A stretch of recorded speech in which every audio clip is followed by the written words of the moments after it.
Hey everyone, in this video, I'm going to show you how to change the color of any logo in Canva. It's kind of simple, but there's a trick to it, so I'm going to show you that trick. So let's say I want to change color of this Nike logo over here. Let's go click the image and let's go to edit option over here. Let's click that. There are two ways. Suppose let's go to the filters. You can simply change the filters like this or this or this. See how the Nike logo has changed into blue color. But if you want like more change, then let's go a little bit down. Let's go to the effects and there is an option that says duotone. Let's click there.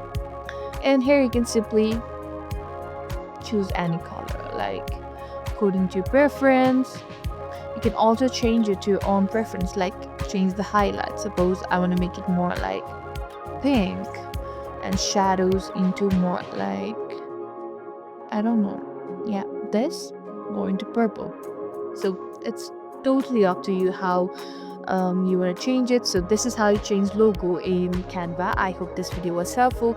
If so, don't forget to like, share and subscribe to our channel. Thank you for watching and we'll see you in the next video.